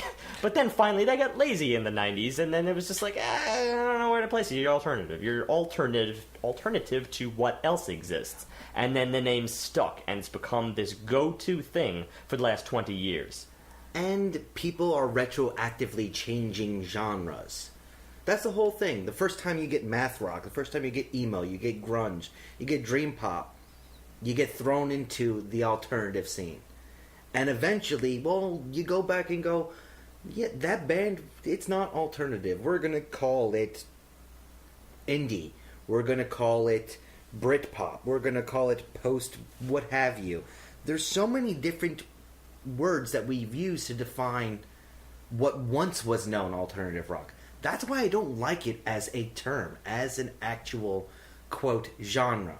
Because it's just, we haven't named you yet. Well, yeah, but I mean, in the end, I agree, but at the same time, there's also that you would disparage so many bands and have them placeless if you were just to withdraw the name alternative. Yes, it might end up forcing you to get a little bit more creative in certain areas and coming up with different names for you, but I think it would take a lot of time, because I think the new trend as of today, at least, is to try varying fusions or just be as different as your neighbor, because of the fact that we live in such a cacophony of a culture-induced society. We have so much at our doorstep, so much we can check out, that it's just, at the end of the day, how are you going to sift through it all? Well, also, you have to think that genre-wise, this stuff doesn't just only happen then and not happen now. Stupid genre names, I guess, essentially is what I'm trying to say, or odd placement, comes up all the time. Take nu metal, for example. new metal sounds like NEW metal. Like, oh, it's just new metal as opposed to the old metal. But it's actually spelled N-U with umlauts to make it be a little more creative. But there's no difference. It still means the same thing. They're trying to identify this new metal music that they can't identify. They're calling new metal. Disturbed isn't new metal anymore. It leans more towards industrial or heavy rock. Like, bands like Linkin Park or Limp Bizkit aren't new metal anymore. They're rap rock or trance rock or something. These genres are created to fill a gap until we can be cleverer, is essentially the gist. They're created, I think, even more so just to fill the gap, void. but also they're created for the people. They're not created for the artist. No. The artist could care less what you call They're them. merely reflections of the time. Well, that's always been the They're case. We've reflections covered of that. our perceptions. Yeah. But this isn't just alternative rock, the term that I have that's a problem, because so many things, it's hard to define different versions of classic rock.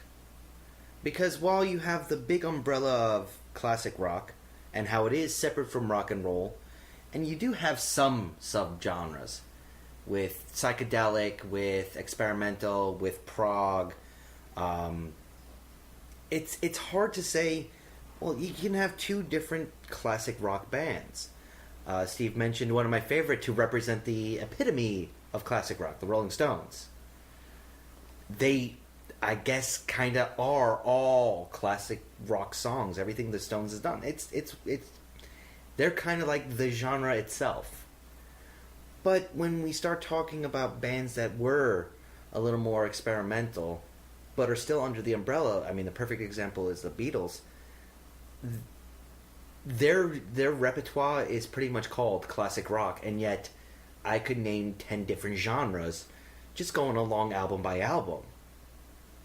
Sure, but then again, even those genres that you'd be naming, I feel like would be genres that were birthed because of them. Not all. Sometimes they were going back themselves, but a lot of times they were just moving in a new direction that in turn, let's say a band may have been inspired by that one particular track, like for instance Helter Skelter. Punk. Totally started off either punk or even a little bit of heavy metal. Like you could think of much heavier bands from the 70s that I'm sure pulled from Helter Skelter in some way, or had heard it once and said, I'm going to further this. Then all of a sudden they do, and now that band becomes the progenitor of the genre. So a band that pushes the boundaries of a song that was pushing the boundaries of a very safe genre. And also you have to These are the think, kind of progressions, stepwise motion. hindsight is 20/20.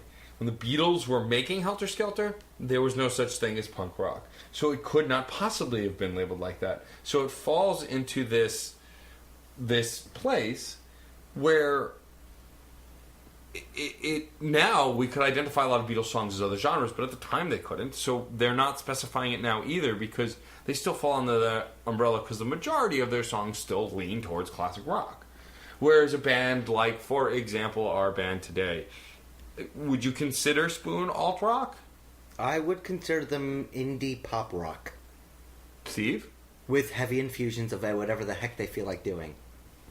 This ended up being more indie than alt at the end of the day, just because I saw them as looking back. Granted, they're considered alt by many people, but again, what is alt for the 90s has definitely changed. It's so familiar now. Well, yeah, what was alt for- underground for the 90s is laughable now. 90% of alt music from the 90s is now pop rock. I mean, think about the three bands I mentioned earlier. Matchbox 20, Eve 6, and Third Eye Blind. They're all pretty much pop rock or alt pop. You know, they lean more towards pop because it's become more common to hear that All sound. right, here's something, though, because not everything from the 90s, I shouldn't speak so broadly, not everything from the 90s, that was underground or alt is laughable, because that assumes that it was followed up upon. There's some things that are dead ends, and they will always, well, not always be, but they might be revisited at times, but there's lots of things that are dead ends just because not enough people caught on to it to create a new trend out of it. I've frequently talked about this in terms of some classical genres, but I could also apply it to the same 90s artists like Jeff Buckley. I don't know a lot of modern artists that have borrowed directly from Jeff Buckley, or if they did so, it would require them moving in a direction that ended up being so different from Jeff Buckley that you barely even notice it anymore. You would only know it if they said it, and that's about it. But I would consider that to be almost a dead end, and I would certainly call Jeff Buckley alternative rock for the 90s because of exactly the same thing. I don't know where else to put it. The progression, I mean, none of his tracks had a pop structure to them, but yet they were unquestionably rock influenced. Maybe doses of folk, but that's incidental. Beyond that, it's all about just doing something different enough. And that's why they attributed the label to him. Well, I think alt is also a thing, like we've discussed at length with pop, that it doesn't mean what it used to. I think alt is the other way. Yes. Alt. Indie can be very easily popified. But I feel like alt, the word alternative always means it's an alternative to something. It's always an alternative to something. And I feel like alt still means that now. At its core, it still means alternative to something else in the mainstream or that is well known. In the same way we characterized indie as sort of looking back, I definitely think alt is the one that's looking forward. Or at least looking sideways, somewhere else other than what people expect to hear. Yeah. Because they're trying to, it's only natural to want to stand out in a crowd. How else would you be recognized? Yes, it is also very easy to be the best of the crowd. Actually, I shouldn't say that's easy, but if you fall into the crowd and the crowd is already popularized, then perhaps you're more of a shoo-in for the job. But, lots of artists go into this with some kind of self-respect thing, where they want to be different, they want to further music as an art form, not just fit in the same genre. So I do tend to respect alternative music artists a little more for that reason than perhaps I do indie. Not that I ever disliked indie, but it's just like what I said about today. I feel like it's more of a passing phase with indie because when you're looking back, then you can only be that one instance of novelty. Well, that's where John drew the similarities a few weeks ago with indie and pop. They're both genres that you could very easily fall out of or become passé, I feel. Whereas alt, because it's always something that's changing or being an alternative to what's mainstream, it always is looking a little bit ahead, like you said. Well, it's also a term that tends to get wishy-washy because you can never use it to pin something down. But that's its purpose. But that's its purpose. I understand that that's the purpose of the term alt. The issue is it brings nothing to the table besides saying, I don't know. But that's a purpose. You can't say that that's nothing. Because people want to categorize things. By nature, you want to put things in a place. Square peg, round hole. Like, if you can't get something to fit somewhere, it becomes chaotic. Look at movies that don't fit a specific genre. In theaters, they plummet half the time. Look at Scott Pilgrim. Scott Pilgrim had no genre. Technically, it was a romantic movie. It was a romantic comedy. Technically, but it wasn't. Because it was. No, it wasn't. Because it also had indie romance in it. It had action in it. It was a video game movie. Because it didn't just fall... It didn't fall perfectly into action, adventure, comedy. Romance. But then again, a lot of those have been done. Granted, not in the same way. But my point is that it didn't fit perfectly, and so it washed over people. People just thought it was another romantic comedy and ignored it, even though it was a gem. But, and this is my rebuttal to that. Everybody is coming up with the fusion genre titles. We complain about it because post-wave, punk, pop, prog, progressive, because you want to use every P that's out there, and prog and progressive are different enough for you. Everybody is labeling themselves some weird amalgamation of fusion genres. What's the point of having alt if everybody is willing to get so specific? If everybody is saying, well, we are ambient pop, which you can kind of think, well, maybe I get that. Technically, in the most technical sense, that is just pop, but they're throwing in that extra word. They're making up genres to fit the thing. I don't like it. But honestly, I think I dislike the fact that alt-rock is just being used as the catch-all. I'd rather get a 4-word explanation because I have a much better idea of what I'm getting myself into.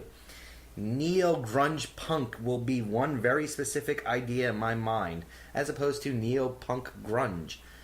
Both should be alt punk. That's all they are, really. See, I At the respect. core, I respect. alt-punk. I respect what you're going for. I mean, I do think it helps to be specific because it's the point of these things to begin with, is you want them to be specific in order to steer an audience in the right direction. Just like you said with Scott Pilgrim, Matt. Obviously, if people could be a little bit more, I guess if people would broaden their terminology, then maybe that movie would have done a little bit better. So the same thing will apply to music. But I guess the only problem is that when you start getting uber specific, then you also increase your chances of building up expectations that will not match what the music is. Because, for instance, you may have your idea of neo-grunge punk, but then again, when you actually listen to that said mystery band, maybe absolutely honestly, nothing like it. No. With that one guy's would interpretation. Just that would perk my interest more than just it being alt rock. That by itself would just perk my interest because they're throwing together something I haven't seen before. And the misnomer is, if it says alt rock, it's something you've seen before. That's what it boils down to. In mainstream, when you throw alt rock on it, it's just alt rock. It doesn't actually explain anything of what they're maybe But that would help you. Alternative to. What are they alternative to? No, what I'm saying is that would help you, and I understand why you are more keen to see that. But at the same time, it would also marginalize other people. In other words, it's not this catch-all thing where like everyone is sitting out there like you, like the waiting to see the more specific term that would perk their interest. A lot of people have their issues against certain genres, in which case they hear neo-grunge punk and they might have an issue with grunge, despite the fact that the neo is really what they should be focusing on and how much different it does, how much of a different twist it places on this original genre is enough to make it new and unique and potentially inviting to that person's tastes. The second they see grunge, they're never gonna play it. And that would be a bit of a loss. In which case, that's just the flip side. What I'm saying is that you are proposing the fact that there are people out like you, eager to hear new things. That would be an advantage to the band. But there's also people who think the opposite way. That would be a disadvantage. It's all marketing terminology. And in general, they've probably proven that when you leave something as vague as alt, it's more likely that people will investigate because it's a bag of tricks. You don't know what you're getting. But then why don't they just call it rock? Why don't they just say rock? Because there's... Rock is even broader than alt rock. But if you're going to say new rock from today, you're talking about alt rock because they never actually label something as just rock anymore. No, when I mentioned indie before, I think indie very often pulls from the very standard, predictable progression of rock as it's existed for the last 50 years. It goes exactly where you'd think it would go. Sometimes it even dips back. That's what I define indie rock as, and it was cool to me a decade ago. It's kind of lost its edge, as I described earlier. And also the other thing is, I don't think bands are going out and identifying their genres. How you said before, the bands are picking what their genre is. It's not. All of these terms, Steve is right, is mostly marketing related. It's mostly to tell the consumer what the band is. And I get that you would prefer more specifics. But I know me personally, I was for a very long time biased against folk and country because I thought, A, they were the same, which I was wrong, although they do have overlap. But if I saw country or folk on a band, I would ignore it. But then if I would hear that a band was alt rock and they were folk influenced, but I didn't know they were folk influenced, I just saw alt rock, I would go pursue them. This was a while ago. Now, obviously, I'm much more open to everything because we bring great and terrible things on this podcast constantly. And we're often searching by genre just to bring something different because we're tired of hearing the same thing. But I think Steve's right. I think the weight for the public and the marketing mind of specific versus general, marketing will always lean more towards general. Yeah. Every time. And it ends up hurting bands that I even enjoy because of the fact that I at this point am getting a little tired of the term indie folk. Because in the same way we talked about it, borrowing from the past, it's like, how long is this going to go on? Because usually when I arrive at these bands, I'm not blown away by what they do. I'm intrigued by what they do, but not blown away. It still all strikes me as a been there, done that kind of thing. Because no band has, in my opinion, amounted to the creativity of my signature go-to indie folk band, still under the same exact genre, and that is the Decemberists. Well, To me, I don't think they've been matched in their field. I would agree. I think they own it, and I think in many ways there's a lot of other bands that are sort of trying to sort of have their own little spin, and it just kind of falls flat here and there. There's some cases where the label and to some extent the choice in pursuing the label, because it's not true in every instance. In these cases, I do believe that the band is pursuing the label. Okay. I mean, if you're folk, then you flat out say you are folk. Yeah, sure, of course. I mean, in those cases, for sure. It's hard to ignore. I think the fusion genres is where it's more consumer, for the benefit of the consumer base. Right. I will say that I do agree with John that it's frustrating to have these massive amounts of bands dumped into one category, but I don't think anything will ever come of it, because by nature humans want to dump things into a category, and people identify with one large category better than super hyper specific categories. Whether that's right or wrong is irrelevant, because I think it's just the natural pattern of marketing and grouping. I just think it boils down to the fact I dislike how imprecise it is. Because when you get The Strokes, Arctic Monkeys, Interpol, U2, Muse, Foo Fighters, Oasis, Pearl Jam, all thrown together under that one name, alt rock, it means nothing, because there's so little overlap through the actual specifics of what these bands can and do, that it means that you're going to be shooting blind just to find new music. I like alt rock, but that doesn't narrow it down. What do you actually like?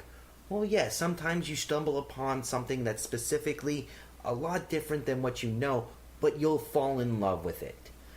But at the same time, it means that while you want to listen to grunge or Britpop, you want to focus on that. You want to be able to just really get into that genre. Maybe you want to find similar bands like it. But when you're, like, Slacker Radio is terrible for this. I don't listen to their alternative rock stations because they're so not specific. When I'm listening to one band, like, say I'm listening to Weezer, they throw on Nirvana, they throw on other grunge, they throw on emo. I don't understand why, Gratitude or the Red Album of Weezer, and I consider the Red Album to still be, quote, alt-rock, would be Smells Like Teen Spirit. There really is a difference between these styles of music. So, yeah, it does allow people to get an initial impression, or just to be able to find it more easily, maybe. And, yeah, it does do good things so that you don't get scared by the names. And I can see that definitely being a possibility. But at the same time, it keeps... It loses your ability to really focus on the types of music you like. I could agree with that. I think the problem is that you run other risks with this hyper-specificity that you're advocating here. And that is the fact that when you're overly specific, then you're pigeonholing. And that doesn't just work against the listeners, but it also works against the band, because it means the band, when they have minute differences from track to track, they're bound never to be able to live up to this hyper-specific title that was supposed to define the band. Because even though we have this overall genre that we can place the band into, you know that each album is going to have a character to its own, and each track is going to have a character to its own. But now all of a sudden, you're saying, no, don't be creative. Stay within your mark, because that's all you're going to be sought for. I have a relatively related point. So, years ago, when I first interviewed Schaefer the Dark Lord, I was talking to him about nerdcore hip-hop, which was, which MC Frontalot was at the forefront and gladly wears that label, even though it is hyper-specific and can be considered limiting. he's proud of that title because it's where he raps. His raps are often or almost always nerdy. When I mentioned that Shave for the Dark Lord to him, that he was in this genre, he's like, well, I sort of am. Because he doesn't want to be pigeonholed to nerdcore, not because he doesn't like the genre or he's ungrateful for being a part of that community, because it is a very tight community. It's mostly because he doesn't always rap about nerdy things. Like, his whole new album, Sick Passenger, which I've talked about before, there's a song called Boo I'm a Ghost, which is a fairly nerdy song. He references Ghostbusters, he references other ghost-related movies and lore. But then he has a song, like Amender at the end, which is just about him personally making amends for all the mistakes he's made. That's not nerdcore. That's him singing a honest song about amends he wants to make. But he's still under that label, but it can be difficult because if the label is followed too harshly, he could get panned for that. He wasn't. People were very receptive to that record because it was very personal. I think this is a perfect example, speaking to what I'm saying, pigeonholing from the perspective of the artist. Yes. I mean, obviously, artists want room to be creative, and the second the genre is labeled so firmly, then they are deprived from that room. Not necessarily that they can't. Like in your instance, yes, he still goes on and still raps about other things, but then you've built this expectation around a new fan base where people are following the genre more than they're following you. That's not beneficial to you as an artist. I mean, but hyper-specific genres can be helpful because, like, I listened to a lot of nerdcore rap because of MC Frontalot initially, and I just spread out through the genre and found tons of other artists I liked thanks to that genre. So it's a double-edged sword. Also, like, MC Frontalot has a skit with Will Wheaton where Will Wheaton they talk to each other, and he's like, well, Will Wheaton's like, I want to drop some fresh rhymes on you. Would you mind? He's like, no. And then he starts rapping about shellfish. And he's like, are all your songs about shellfish? And he's like, yeah, I've invented a new genre called shellfish core rap. And MC Frontalot, who created nerdcore, or is one of the creators, went, well, don't you think that would be a little limiting? And Will Wheaton's like, will it? Will it? So it's calling attention to that exact thing in a very humorous way. Well, then maybe just don't get super specific. Maybe what I really would like is take alt rock out of your vocabulary, but try to legitimately try to figure out. I'm talking to the execs that name everything. 3, 4 major genres, because alternative could potentially be broken down that broadly right now, because with all of the indie that gets grouped into alternative, and I'm talking less the term indie and more the actual early indie rock specifically, that can actually be a legitimate spot in a record store separate than just alt rock, instead of just throwing everything in. Because when you think about it, back in '92, I think it was, Weezer, Puddle of Mud, Blink-182. I know those 3 came out the same year, and I forget. Everclear, I believe, was also that same year. All formed. First albums when they all came out. Grunge is what Puddle of Mud is. Yeah. Weezer, I would say, at the time and for a long time, was specifically alternative rock.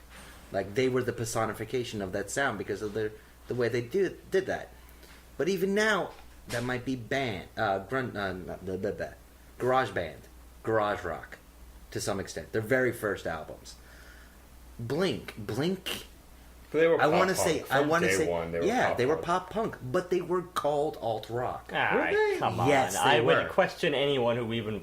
I don't sometimes believe that you at might all. see these labels made by people who don't have that broader range of music knowledge. In which case, they'll hear something that sounds slightly different to their normal narrow vision, and they're like, "Oh, that must be alternative." Well, also, meanwhile, it's been around for years. You got to consider places where genres are heavily used, like in modern day, Wikipedia. Wikipedia is user edited, so the people putting those labels might not have a freaking clue what they're talking about. Yeah, totally. But it's only in hindsight that we're actually saying that, well, this band was grunge, this band was... Because hindsight is 2020. It's harder. It's easier to figure out what something is when you have time to look back. When you're in it, it's not always easy to see. Well, then I guess my complaint boils down to this. I wish they would have some more foresight in naming what a band is, trying to attempt to. I think would it's like almost some more impossible to have foresight when it comes to music. No musician from don't any get- era don't get could have super predicted specific. what followed. I don't get super specific or anything like that. Don't. By all means, don't do the super fusion genre names. But at least try to be a little bit better in doing it. Keep in mind also, Fair, a but lot of I this... find myself now, just at this point, I find myself more on the complete opposite end here. Just because the more I think about varying bands that I've been exposed to that were labeled alternative rock, I play this little game with myself where I try to think, what else would I call them? Often, I have no answer. In which case, I gotta say, maybe they're doing something right. Yeah. I can't make an But Matt argument. is right. Hindsight will tell. Hindsight may relabel them in another 10 years. Yeah. Because Well, like now we can look to the 60s and 70s. Well, that album started psychedelic. That started prog. That started punk. Exactly. Who knows? That We might started disco, so on and so forth. We might start calling it something, like I could make up a name for it. It won't be anything official, but I could call it something like post-indie. Going with that. I'm going with that. And maybe, was actually maybe thinking you the would same exact follow thing. it. Maybe you would follow it, John. I would. Clearly you maybe. would. It's just- Maybe. Clearly you would. I don't know. It follower. sounds the most hipster of styles. of Totally music. does, and that would marginalize people too. So I don't think we want to jump on that board anytime soon, because at some point we're going to run out of post. We're already in the postmodernist era as far as literature standards are concerned. Please don't tell me what comes next. I don't... They just back themselves into a The corner in terms neo-modernist. That's it. It's Neo either post? neo Neo-postmodernist. I think that's a thing or somewhere. The new, I really or do. the new post. Or the old New Post. Or The old New Post Road. Ooh. I think these are revival. Something changes in my revival. neighborhood. Blah blah blah blah blah. Revival. That's always a thing. That is always a thing. Yeah. All right, let's move on from this nightmare of genre hopping. Well, I suppose we'll go to our spam of the week, Steve.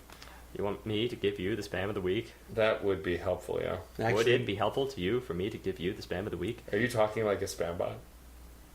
Would you like me to give you the spam of the week? I believe everything posted was actually very logical. However, what about this? Suppose you were to create a killer headline. I mean, I don't wish to tell you how to run your website, but suppose you added something that makes people want more. I mean, CCP, episode 102, Fuego by Fish. Kind of boring. You could peek at Yahoo's homepage and see how they write article headlines to grab people to click. You might add a related video or a related pic or two to grab readers excited about what you've got to say. Just my opinion, it may make your posts a little livelier. By foreclosure. See, and the worst part about that is that it actually sounds somewhat like a valid argument until he says you should post pictures. We do post relevant pictures. Yeah, we do. So it's just a dumb spam bot named It's a dumb Foreclosure. spam. We'll keep our pride, thank you, in our choice of accurate title naming. Good day, sir. I said good day. I said good day. Okay. With that wonderfulness, let's move on to my pick for next week. So I actually got really excited. I was checking online looking for new Gorillaz albums because I'm always looking for new Gorillaz albums. Because you should always be looking for new Gorillaz albums. And there wasn't, but I look for gorillas and albums, personally. Separately. there was a related album for the Gorillaz by Damon Albarn, who is the lead singer and creative force behind the Gorillaz. He's part of Blur. He's even, I think, got another band besides those two that I'm blanking on now. So Blur hasn't put out a record recently, I believe. The Gorillaz, their last big record was Plastic Beach, but Damon did put out a record solo for Monkey Journey to the West, which was a show that was running for a while, and I heard the soundtrack was fantastic. Well, he has a new solo record out called Everyday Robots. He's a great producer. He's produced all of the Gorillaz' work, did all the vocals for it, worked on a lot of the writing for it. So I'm really interested to hear what he considers his solo work, since I would believe just as much that the Gorillaz was his solo work with an animated band pushed to the front. Or Blur was his solo work with the rest of the band lending input. Like, yeah, I'm kind of intrigued. Like, what's his pure diluted artistic idea? Well, because it leads me to remember, like, when Rob Thomas released his first solo record, I was like, okay, Matchbox 20. I like Matchbox 20. I wonder what Rob Thomas' solo stuff would sound like. Turns out it mostly sounded like a poppier version of Matchbox 20, but was more or less fairly similar. So I don't know that this will be the same case. It may sound like the Gorillaz, it may sound like something new, but I'm interested in doing it. So that was my pick. As always, please check out the Facebook, Twitter, Tumblr. Email us your questions or comments or album suggestions. Try and keep it relatively recent. We don't want to dip too far into the past because we are trying to stay fairly recent. I did announce our big September guest. I also am happy to announce we have steady guests through the end of the year for the Podcast Prime, as well as I've got plenty of guests lined up for Podcast Part 2, the podcasting. So if you have a suggestion for someone I should reach out to interview, or you would like me to interview you, you're a musician listening, please reach out. admin@crashchords.com. Send info there. And I think that's it. Send info there. Yes. And on that note... You realize what you said just now. Yes. Yeah, okay. On that note, always remember, music is life, and life is good.